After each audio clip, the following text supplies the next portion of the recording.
Hi, my name is Elijah, and I'm going to explain to you about our Tetrix robot and our Tetrix programming to make our robot go in a grid. Question 1. What problems were you trying to solve using the Tetrix robot?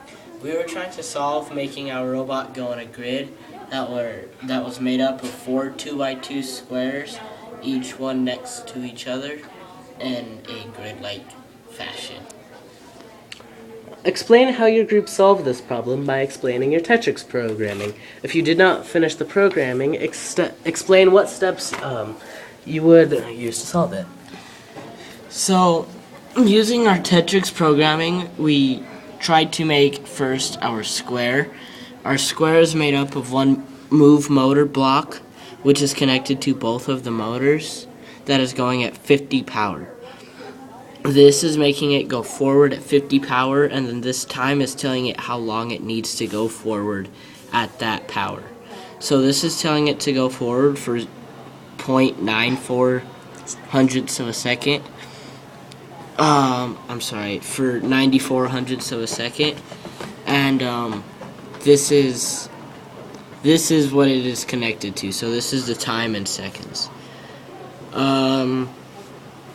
This motor's telling it to stop moving at that speed right here, and it's connected to both of them, and it goes after the time block. This motor is another move motor, as are these two, and it's only connected to the left motor to make it turn, and it's going at 50 power as well, which is the power we used. And it's going for 1.03655 seconds, so we could get our angle down correctly. This is telling it to stop, so it could reset, and then our robot is looped 4 times, and that is for 1 square.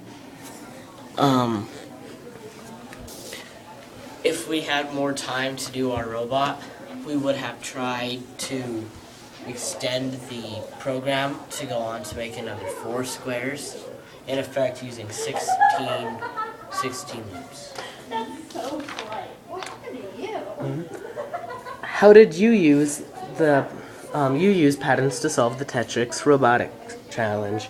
How would you transfer to other programmers and their programs? We used patterns by making our robot go forward, and then stopping, and then turning, and then it would redo that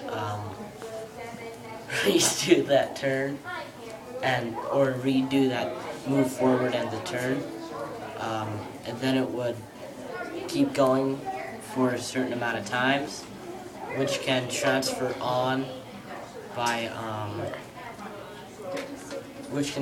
to other programmers and programs, because using this, they already know what to do, so they can just use patterns they find as they program to make their programming easier to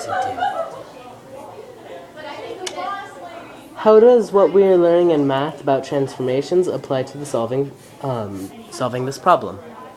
What we're learning in math about transformations is that you can use translations or rotations to try to get to your extra squares.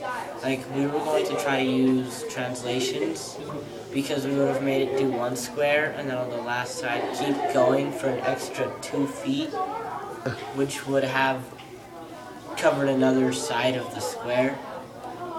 So it could just then turn and start doing the next square, and then it would again do an extra 2 feet on the last side, and it would keep doing that until we had finished our grid.